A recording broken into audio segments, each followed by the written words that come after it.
Piece பேத்தியோ 9ஆம் வகுப்பு கணிதம் பயிற்சி 1.7 ஒரு மதிப்பெண் வினாக்கள் 1வது கணக்கு கீழ்கண்டவற்றில் சரியானது எது அப்படின்னு கேட்டிருக்கு. அப்போ இந்த ஆப்ஷனில் எது கரெக்டான ஆப்ஷன் கண்டுபிடிக்கணும். அப்போ நமக்கு தெரியும் உறுப்புகள் இருந்தால் அதுக்கு நம்ம பிளாங்க்ஸ் டூ போட்டு தான் சொல்லணும். கணங்கள் இருந்தால் சப்செட் உட்கணம் எழுதி தான் நம்ம சொல்லணும். ஃபர்ஸ்ட் ஆப்ஷனில் வந்து கணம் இருக்குது, 2 கணத்துக்கு நடுவில் பிளாங்க்ஸ் டூ வராது, தவறு. 2வது ஆப்ஷன் ஒரு உறுப்புக்கு அடுத்து பிளாங்க்ஸ் டூ போட்டிருக்கு, இப்படி போடலாம். அப்போ 7ங்கிற உறுப்பு இந்த கணத்துக்குள்ளே இருக்குது அப்படின்னு சொல்கிறாங்க. 7 பிளாங்ஸ் டு இந்த கணம். அப்போ இது சரியான ஆப்ஷன். அதே நேரத்தில் 3 பார்த்தீங்கன்னா 7ங்கிற உறுப்பு இதில் இல்லைன்னு சொல்கிறாங்க, இது தவறான ஆப்ஷன். 4வது ஆப்ஷன் பார்த்தீங்கன்னா 7ங்கிற கணம் வந்து இதுக்கு சப்செட்டாக இல்லைன்னு சொல்கிறாங்க. ஆனால் 7ங்கிற கணம் இந்த பெரிய கணத்தில் இருக்குது. அதனால் சரியான விடை 2. அடுத்து 2வது கணக்கு கணம் P = x such that x belongs to z, -1 x <1 என்பது அப்படின்னு கேட்டிருக்கு. இதில் நமக்கு 2 கண்டிஷன் கொடுத்துருக்கு. எக்ஸ்னா இசட் சொல்லியிருக்காங்க. இசட்னா ஒரு முழுக்கள். அப்போ அந்த முழுக்கள் எண்ணில் -1ஐ விட பெரியது எதுன்னு பார்க்கணும். அப்போ லெஸ் தேன் போட்டோம்னா -1ஐ விட பெரியது. இப்போ -1ஐ விட பெரியது 0. அதே நேரத்தில் 1ஐ விட சிறியது. அப்போ இந்த 1ஐ விட சிறியது 0 தான். -1 விட பெரியது 0 தான். அப்போ ஒரே ஒரு குரூப் தான் இதில் வரும். அப்போ P = 0. அப்போ இந்த கணத்தை நம்ம எப்படி அழைப்போம்? ஓர் உறுப்பு கணம் அப்படின்னு அழைப்போம். ஏன்னா இந்த கணத்துக்குள்ளே ஒரே ஒரு உறுப்பு மட்டும்தான் இருக்குது. அதனால் இதுக்கு பேர் ஓர் உறுப்பு கணம். விடை 1. அடுத்து 3வது கணக்கு U = x such that x belongs to n, x less than 10 அப்படின்னு கொடுத்துருக்கு. இங்கே 2 கண்டிஷன் கொடுத்துருக்கு. x என்பது ஒரு இயல் எண், மேலும் 10ஐ விட குறைவான இயல் எண். அப்போ 1லேருந்து 9 வரைக்கும் உள்ள எண்கள். அது மாதிரி A = x such that x belongs to n, 2 less than or equal to x less than 6. அப்போ 2க்கு சமம் 6ஐ விட குறைவு. அப்போ 2க்கு சமம்னா 2ஐயும் எடுத்துக்கணும். 6ஐ விட குறைவுனா 6க்கு அடுத்து சிறிய எண் வந்து 5. 5ஓட நம்ம முடிச்சிடணும். அப்போ 2லேருந்து 5 வரைக்கும். எனில் a' the whole dash என்ன அப்படின்னு கேட்டிருக்கு. அப்போ நமக்கு புக்லேயே கொடுத்துக்கிறாங்க a' the whole dash = a அப்படின்ட்டு. இது formula. a' the whole dash = a. அப்போ ஏக்கு என்ன ஆன்சர் அப்படிங்கிறது இங்கேயே கொடுத்துருக்கு. அப்போ ஏக்கு என்ன ஆன்சரு? 2, 3, 4, 5. அப்போ விடை வந்து 3. 4வது கணக்கு b சப்செட் ஆஃப் a எனில் n ஆஃப் a வெட்டு b என்பது அப்படின்னு கேட்டிருக்கு. நம்ம ஏக்கும் பிக்கும் 2 கணங்களை எடுத்துக்கலாம். அப்போ b வந்து சப்செட் ஆஃப் a. அப்போ a தான் பெரிய கணம், b வந்து சிறிய கணம். அப்போ அதுக்கு தகுந்த மாதிரி ஒரு பெரிய கணம் 3 உறுப்புள்ள ஒரு கணம், 2 உறுப்புள்ள ஒரு கணம் எடுத்துக்கிடுவோம். இது b, இது a. இப்போ n ஆஃப் a எத்தனைன்னு பார்த்தீங்கன்னா 3 உறுப்பு இருக்கிறதுனால n of a 3, n of b வந்து 2 உறுப்பு இருக்கிறதுனால n ஆஃப் b வந்து 2. இப்போ கேள்விக்கு வரலாம். இப்போ n ஆஃப் a வெட்டு b என்ன அப்படின்னு பார்க்கலாம். இப்போ இது ரெண்டுக்கும் வெட்டு பார்த்தோம் அப்படின்னா இப்போ பொதுவாக இருக்கிறது 1, 2. அப்போ மொத்தம் 2 உறுப்புகள் வந்து a வெட்டு b இருக்குது. அப்போ n ஆஃப் a வெட்டு b 2. அப்போ 2 வரக்கூடிய விடை எது அப்படின்னு பார்த்தீங்கன்னா n ஆஃப் b தான் 2 வருது. அப்போ n ஆஃப் a வெட்டு b பார்த்தாலும் 2 தான், n ஆஃப் b பார்த்தாலும் 2 தான்.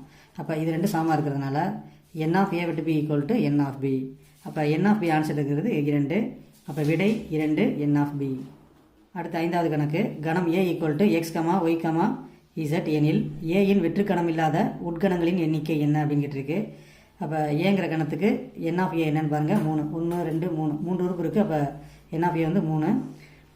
வெற்றுக்கணம் இல்லாத உட்கணங்களின் எண்ணிக்கைக்கு நம்மக்கிட்ட ஃபார்முலா இருக்குது. 2n of a -1.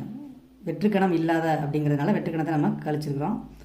அப்போ n ஆஃப் aக்கு பதிலாக 3ன்னு போடுங்க. அப்போ 2, 4, 4, 2, 8. அப்போ 8ல் 1 கழிச்சிட்டா நமக்கு விடை வந்து 7. அடுத்து 6வது கணக்கு பின் வருவனவற்றுள் சரியானது எது அப்படின்னு கேட்டிருக்கு. ஃபர்ஸ்ட் ஆப்ஷன் பார்த்தீங்கன்னா எம்டி செட்டு கொடுத்துருக்கு. அப்போ எம்டி செட்டு வந்து ஒரு கணம். அப்போ வெற்று கணம் வந்து a, bக்கு சப்செட்டாக இருக்குது, உட்கணமாக இருக்குதுன்னு சொல்கிறாங்க. இது சரியானது. எல்லா கணத்துக்கும் வெற்று கணம் உட்கணமாக இருக்கும். அடுத்து 2வது ஆப்ஷன் என்னென்னா ஒரு கணம் வந்து பிளாங்க்ஸ் டூவில் வராது, அதனால் இது தவறு. அடுத்து ஏங்கிற கணம் வந்து பிளாங்க்ஸ் டூவில் வராது. ஒரு கணத்தை சொல்லணும் அப்படின்னா சப்செட்னு சொல்லணும். ஒரு உறுப்பை சொல்கிறதுக்கு தான் பிளாங்க்ஸ் டூ யூஸ் பண்ணணும். அப்போ இதுவும் தவறு. ஆப்ஷன் 4 பார்த்தீங்கன்னா ஏ சப்செட் ஆஃப் அப்படின்னு கொடுத்துக்கிறாங்க. ஏங்கிறது உறுப்பு. அப்போ உறுப்பு எழுதும்போது பிளாங்க்ஸ் டூ போடணும், அதுவும் தவறு. அடுத்து 7வது கணக்கு a சேர்ப்பு b = a வெட்டு b எனில் என்ன ஆப்ஷன் கரெக்டாக இருக்கும்னு கேட்டிருக்காங்க. அப்போ ஏயும் பியும் சமமாக இருக்கும்போது தான் a சேர்ப்பு பியும் a வெட்டு பியும் சமமாக இருக்கும் அப்படிங்கிறது நமக்கு தெரியும். அப்போ ஆன்சர் என்னென்னு பார்த்தீங்கன்னா a = b. அப்போ ஏயும் பியும் சமமாக இருக்கும்போது தான் a சேர்ப்பு பியும் a வெட்டு பியும் சமமாக இருக்குது. விடை பார்த்தீங்கன்னா 2. a = 8வது கணக்கு b வித்தியாசம் a என்பது b எனில் a வெட்டு b என்பது என்னென்னு கேட்டிருக்கு. அப்போ பியிலேருந்து ஏயை கழிக்கும்போது, அதாவது பியிலேருந்து ஏக்கு வித்தியாசம் பார்க்கும்போது விடை பிஏ வருது அப்படின்னா இங்கே பொதுவான உறுப்புகள் எதுவும் இல்லை அப்படின்னா தான் இந்த பிஏ ஆன்சராக கொடுக்கும். அப்படின்னா ஏ வெட்டு பி எம்டியாக இருக்கணும். ஏ வெட்டு பி வெற்றுக்கணமாக இருந்தால் தான் இந்த மாதிரி வரும். இது நமக்கு குறிப்பிலே இருக்குது. அப்போ ஏ வெட்டு பி ஈக்குவல் டு வெற்றுக்கணம். அப்போ விடை 4 வெற்றுக்கணம். அடுத்து 9வது கணக்கு. அருகில் உள்ள படத்திலிருந்து n ஆஃப் பி ஆஃப் ஏ சமச்சீர் வித்தியாசம் பியை காண்க அப்படின்னு கேட்டிருக்கு. இங்கே படத்துலேருந்து ஃபஸ்ட்டு நம்ம வந்து ஏ சமச்சீர் வித்தியாசம் பி கண்டுபிடிக்க போகிறோம். அப்போ ஏ சமச்சீர் வித்தியாசம் பின்னா உங்களுக்கு என்னென்னு தெரியும். ஏ வித்தியாசம் பி சேர்ப்பு பி வித்தியாசம் ஏ. அப்போ இந்த படத்தில் வந்து எது ஏ வித்தியாசம் பி அப்படிங்கிறது தெரியும். இந்த பாட்டுனா ஏ வித்தியாசம் பி, இந்த பாட்டு பி வித்தியாசம் ஏ. அது ரெண்டில் உள்ள உறுப்பை எடுத்து எழுதியிருக்கோம். அப்போ n ஆஃப் ஏ சமச்சீர் வித்தியாசம் பி வந்து 5. மொத்த உறுப்புகளின் எண்ணிக்கை 5. அப்போ இங்கே 5 வரும். இப்போ நம்மக்கிட்ட என்ன கேட்டிருக்கு, n of B of A அப்படிங்கிற ஃபார்முலா கேட்டிருக்கு. அப்போ n of B of A formula நமக்கு தெரியும். 2 பவர் n ஆஃப் ஏ, இதுதான் அந்த ஃபார்முலா. அப்போ ஏக்கு பதிலாக இங்கே என்ன இருக்குது, ஏ சமச்சீர் வித்தியாசம் பி இருக்குது. அப்போ அதுக்கு என்ன ஆன்சர் 5. அப்போ 2 பவர் 5 அப்படின்னு போட்டுக்கோங்க. அப்போ 2 பவர் 5னா 5 முறை 2 பிரித்து எழுதணும். 1 2 3 4 5. அப்போ 2 4 4 2 8 2 16 16 2 32. அப்போ விடை பார்த்தீங்கன்னா 32. ஆப்ஷன் 3 32. அடுத்து 10வது கணக்கு. n ஆஃப் ஏ வந்து 10, n ஆஃப் பி 15 எனில் கணம் ஏ வெட்டு பியில் உள்ள குறைந்தபட்ச அதிகபட்ச உறுப்புகளின் எண்ணிக்கை என்னன்னு கேட்டிருக்கு. இப்போ ஏ வெட்டு பி பார்க்கும்போது ஏலையும் பிலையும் பொதுவான உறுப்புகளே இல்லை அப்படின்னா விடை வெற்றுக்கணமாக வர வாய்ப்பு இருக்குது. வெற்றுக்கணமாக இருந்தால் அப்போ ஏ வெட்டு பியில் வந்து எந்த ஒரு உறுப்புமே இருக்காது. அப்போ உறுப்புகள் இல்லைன்னா அதை நம்ம 0 சொல்லுவோம். அப்போ குறைந்தபட்சம் 0 வரலாம். அதிகபட்சம் 10 உறுப்பு வரைக்கும் சமமாக இருக்கலாம். ஏன்னா இதில் 10 இருக்குது, இங்கே 10 இருக்குது, 10 உறுப்பு இருக்குது, இதில் 15 உறுப்பு இருக்குது. அப்போ அதிகபட்சம் சமமாக இருக்கக்கூடிய உறுப்புகள் 10 தான் இருக்கும். இங்கே 10 உறுப்பு, அங்கே 10 உறுப்பு சமமாக இருக்கலாம். அதிகபட்சம் 10 உறுப்பு சமமாக இருக்கிறதுனால ஏ வெட்டு பி அதிகபட்சமாக 10 உறுப்புகள் வரை வரலாம். அப்போ விடை வந்து ஆப்ஷன் 4 0, 10. 14வது கணக்கு. ஏ ஈக்குவல் டு ஒரு வெற்றுக்கணம் மற்றும் B equal to B of A எனில் ஏ வெட்டு பி ஆனது அப்படின்னு கேட்டிருக்காங்க. இங்கே வந்து ஏங்கிற கணத்துக்குள்ளே வெற்றுக்கணம் ஒரு உறுப்பாக இருக்குது. இங்கே பிங்கிற கணம் கொடுக்கல, அதுக்கு பதிலாக பி ஆஃப் ஏன்னு கொடுத்துருக்காங்க. அப்போ பவர் செட் ஆஃப் ஏ. அப்போ ஏயின் அடுக்கு கணம் தான் இங்கே பியில் இருக்குது. அப்போ ஏயின் அடுக்கு கணம் என்னவாக இருக்கும், எந்த ஒரு கணத்துக்கும் வெற்றுக்கணம் வந்து ஒரு உட்கணமாக இருக்கும். அப்போ ஃபஸ்ட்டு வெற்றுக்கணம் போட்டுங்க, வெற்றுக்கணம். அப்புறம் இதில் ஒரே ஒரு கணம் தான் இருக்குது. அப்போ மொத்த கணம் கொடுத்தது அப்படி எழுத வேண்டியதான். அப்போ பிங்கிறது இந்த கணம் தான், ஏங்கிறது இந்த கணம். அப்போ இது ரெண்டுக்கும் என்ன பார்க்க சொல்கிறாங்க, ஏ வெட்டு பி பார்க்க சொல்கிறாங்க. அப்போ ஏ வெட்டு பி பார்த்தோம்னா இந்த 2 கணங்களுக்கும் பொதுவாக இருக்கிற உறுப்பு இந்த எம்டி. அப்போ விடை என்ன வரும், எம்டி மட்டும்தான் வரும். அப்போ விடை ஆப்ஷன் 2 வெற்றுக்கணம். அடுத்து 12வது கணக்கு. ஒரு வகுப்பில் உள்ள 50 மாணவர்களில் 35 பேர் சுண்டாட்டம் கேரம் விளையாடுபவர்கள் மற்றும் 20 பேர் சதுரங்கம் விளையாடுபவர்கள் எனில் இந்த 2 விளையாட்டுகளையும் விளையாடுபவர்களின் எண்ணிக்கை என்னன்னு கேட்டிருக்கு. அப்போ எண்ணிக்கை கேட்டால் நமக்கு ஃபார்முலா தெரியும். இங்கே n ஆஃப் ஏ சேர்ப்பு B equal to n of A plus n of B minus n of A விட்டு பி. இதில் வந்து மொத்த மாணவர்கள் வந்து ஏ சேர்ப்பு பின்னு எடுத்துக்கங்க. ஏ வந்து கேரம் விளையாடுறது, பி வந்து சதுரங்கம் விளையாடுறதா எடுத்துக்குவோம். அப்போ 2மே விளையாடுறவங்க நம்ம தான் கண்டுபிடிக்கணும். அப்போ ஏ வெட்டு பி நமக்கு தெரியாது. அப்போ ஏ வெட்டு பி கண்டுபிடிச்சோம் அப்படின்னா நமக்கு விடை 5 கிடைக்குது. அப்போ விடை ஆப்ஷன் 1 5. அடுத்து 13வது கணக்கு. யூனிவர்சல் செட் யூ கொடுத்துருக்கு. ஏபி அப்படின்ட்டு 2 கணங்கள் கொடுத்துட்டு எனில் n ஆஃப் ஏ சேர்ப்பு பி த ஹோல் டேஸ் என்ன அப்படின்னு கேட்டிருக்கு.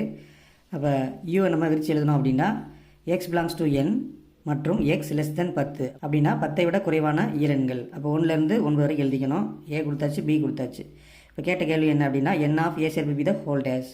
அப்போ ஏ சேர்ப்பு பி த ஹோல் டேஸ் எப்படி நம்ம விரிச்சு எழுதுவோம், யூனிவர்சல் செட்டு வித்தியாசம் ஏ சேர்ப்பு பி. அப்போ யூனிவர்சல் செட்டிலேருந்து ஏ சேர்ப்பு பியை நம்ம கழிக்கணும். அப்போ வித்தியாசம் பார்க்குறதுக்கு காமனாக உள்ள டேமை முதல்ல நீக்கணும். அதனால் ஏ சேர்ப்பு பின்னா உங்களுக்கு தெரியும், ஏயும் பியும் சேர்த்து ஒரே கணத்தில் எழுதுறது. அப்போ ஏயில் உள்ள உறுப்பையும் பியில் உள்ள உறுப்பையும் நம்ம நீக்கிட்டாலே நமக்கு ஆன்சர் வந்துடும். அப்போ 1க்கு 1 கேன்சல் பண்ணுறோம். 2 3 5 8 அது மாதிரி 2 கேன்சல் ஆயிடுச்சு, 5 கேன்சல் ஆயிடுச்சு, 6 7 9. அப்போ மீதி இருக்கிறது இப்போ என்னென்னு பார்த்தீங்கன்னா ஒரே ஒரு உறுப்பு தான். எண்ணிக்கை தான் நமக்கு வேணும். அப்போ எண்ணிக்கை எத்தனைன்னு பார்த்தீங்கன்னா ஒரே ஒரு உறுப்பு. அப்போ ஆன்சர் வந்து 1. அப்போ விடை வந்து ஆப்ஷன் 1. அடுத்து 14வது கணக்கு. PQR என்பன எவையேனும் 3 கணங்கள் எனில் P வித்தியாசம் Q வெட்டு R என்பது என்ன அப்படின்னு கேட்டிருக்கு. இது ஒரு டிமார்கன் விதி. அப்போ டிமார்கன் விதிப்படி P வித்தியாசம் Q வெட்டு R ஈக்குவல் டு P வித்தியாசம் Q சேர்ப்பு P வித்தியாசம் R. இங்கே வெட்டு வந்தால் இங்கே சேர்ப்பு வரும். அப்போ விடை வந்து ஆப்ஷன் 3. அடுத்து 15வது கேள்வி, கீழ்காண்பவற்றில் எது சரி அப்படின்னு கேட்டிருக்கு. இந்த 4 ஆப்ஷனில் வந்து 4வது ஆப்ஷன் பார்த்தீங்கன்னா ஒரு டிமார்கன் விதி. அப்போ ஆப்ஷன் 4 மட்டும்தான் டிமார்கன் விதி. அப்போ விடை ஆப்ஷன் 4. அடுத்து 16வது கணக்கு, n ஆஃப் a சேர்ப்பு b சேர்ப்பு c equal to 100. n of a வந்து 4x, n of b 6x, n of c 5x, n of a விட்டு b வந்து 20, n ஆஃப் b விட்டு c 15, n ஆஃப் a விட்டு c 25 மற்றும் n of a விட்டு b விட்டு c equal to 10 எனில் x-இன் மதிப்பு காண்க அப்படின்னு கேட்டிருக்கு. இது ஒரு ஃபார்முலா உங்களுக்கு தெரியும். அந்த ஃபார்முலா எழுதி இதை நம்ம பிரதிட்டு இருக்கோம். பிரதிட்டு சுருக்குனா நமக்கு கிடைக்கிற ஆன்சர் வந்து x ஈக்குவல் டு 10. அப்போ விடை பார்த்தீங்கன்னா ஆப்ஷன் 1 விடை 10. அடுத்து 17வது கணக்கு, ஏபிசி என்பன எவையேனும் 3 கணங்கள் எனில் ஏ வித்தியாசம் பி வெட்டு பி வித்தியாசம் சிக்கு சமமானது என்னன்னு கேட்டிருக்கு. இப்போ உங்களுக்கு தெரியும் ஏ வித்தியாசம் பின்னா பி அல்லாத ஏயின் உறுப்புகள். அப்போ ஏ மட்டும் இருக்கும். இப்போ ஏரோட உறுப்பு மட்டும்தான் இருக்கும், பி உள்ளது கண்டிப்பாக இருக்காது. வெட்டு பி வித்தியாசம் சின்னா சி அல்லாத பியின் உறுப்புகள். அப்போ இங்கே பி மட்டும்தான் இருக்கும், பி மட்டும். அப்போ இதில் ஏ மட்டும் இருக்கும், இதில் பி மட்டும் இருக்கும். அப்போ இதில் பி வராது, இதில் பி வரும். அப்படின்னா ரெண்டுக்கும் பொதுவான உறுப்புகள் இருக்க வாய்ப்பில்லை. அப்போ ரெண்டுக்கும் பொதுவான உறுப்பு இல்லைன்னா கணம் வந்து வெற்றுக்கணம். அப்போ விடை ஆப்ஷன் 4. அடுத்து 18வது கணக்கு, ஜே என்பது 3 பக்கங்களை கொண்ட உருவங்களின் கணம், கே என்பது ஏதேனும் 2 பக்கங்கள் சமமாக உள்ள உருவங்களின் கணம் மற்றும் எல் என்பது ஒரு கோணம் செங்கோணமாக உள்ள உருவங்களின் கணம் எனில் ஜே வெட்டு கே வெட்டு எல் என்பது என்ன அப்படின்னு கேட்டிருக்கு. இப்போ இங்கே பார்த்தீங்கன்னா இந்த ஜேங்கிற கணம் வந்து ஏதேனும் ஒரு முக்கோணம், கேங்கிற கணம் வந்து இரு சமபக்க முக்கோணம், எல்லுங்கிற கணம் வந்து செங்கோண முக்கோணம். இந்த 3 பண்பும் ஒத்து வர்ற மாதிரி இருந்தால் தான் இந்த இடத்துல வந்து ஆன்சர் வர முடியும். அப்போ இந்த இடத்துல வர்றது முக்கோணமாகவும் இருக்கணும், இரு சமபக்க முக்கோணமாகவும் இருக்கணும், செங்கோண முக்கோணமாகவும் இருக்கணும். அந்த மாதிரியான ஆப்ஷனை நம்ம தேடணும். அப்போ ஆப்ஷன் 3ல் வந்து இரு சமபக்க செங்கோண முக்கோணம் அப்படின்னு கொடுத்துருக்கு. அப்போ முக்கோணம் சொல்லிட்டாலே இது சாட்டிஸ்ஃபைட் ஆயிரும், இரு சமபக்கம்னு சொன்னால் இது சாட்டிஸ்ஃபைட் ஆயிரும், செங்கோணம் சொன்னால் இது சாட்டிஸ்ஃபைட் ஆயிரும். அப்போ விடை ஆப்ஷன் 3. அடுத்து 19வது கணக்கு, கொடுக்கப்பட்ட வெண்படத்தில் நிழலிட்ட பகுதியானது எது அப்படின்னு கேட்டிருக்கு. அப்போ இங்கே நிழலிட்ட பகுதி வந்து Z. இதில் ஒரே ஒரு பகுதி வந்து நிழல் இல்லாமல் ஒயிட்டாக இருக்குது, அந்த பகுதியை நம்ம கழிக்கணும். அப்போ அந்த பகுதி எதுன்னு பார்த்தீங்கன்னா எக்ஸுக்கும் ஒய்க்கும் பொதுவான பகுதி. அப்போ எக்ஸுக்கும் ஒய்க்கும் பொதுவான பகுதியை நம்ம என்ன சொல்லுவோம், எக்ஸ் வெட்டு ஒய் அப்படின்னு சொல்லுவோம். அப்போ இசட்லேருந்து எக்ஸ் வெட்டு ஒய்யை வந்து நம்ம கழிச்சிடணும். அப்போ இங்கே சரியான ஆப்ஷன் வந்து ஆப்ஷன் 3. அடுத்த 20வது கேள்வி, ஒரு நகரில் விரும்புகிறார்கள் எனில் மேற்கண்ட 3 வகை பழங்களையும் விரும்பாதவர்களின் சதவீதம் என்ன, இதான் கேள்வி. அப்போ இங்கே 40% பேர் வந்து ஒரு வகை பழத்தை விரும்புகிறாங்க. அடுத்து 35% மக்கள் வந்து 2 வகை பழங்களை விரும்புகிறாங்க. அடுத்து 20% மக்கள் வந்து 3 வகை பழங்களையும் விரும்புகிறாங்க. கேள்வி என்ன அப்படின்னா 3 வகை பழங்களையும் விரும்பாதவர்களின் சதவீதம் கேட்டிருக்கு. அப்போ 3 வகை பழங்களையும் விரும்பாதவர்களின் சதவீதம் வந்து எக்ஸ் அப்படின்னு வச்சுக்கலாம். இப்போ அந்த ஊரில் மொத்தமாக வந்து 100% பேர் இருக்கிறாங்க அப்படின்னு வச்சுக்கிட்டா அந்த 100% பேரில் தான் இதில் பிடித்தவர்கள் பிடிக்காதவர்கள் இருக்காங்க. அப்போ பிடித்தவர்கள் பிடிக்காதவர்கள் மொத்தமாக சேர்த்தா அந்த ஊரில் 100% மக்கள் இருப்பாங்க. இதை பூரா நம்ம கூட்டி எக்ஸ் கண்டுபிடிக்க போகிறோம். இப்போ நம்ம கழிச்சிட்டோம்னா நமக்கு கிடைக்கிற விடை 5%. இங்கே கொடுத்துருக்கிற விடை வந்து 5ன்னு கொடுத்துருக்கு. அப்போ விடை வந்து ஆப்ஷன் 1.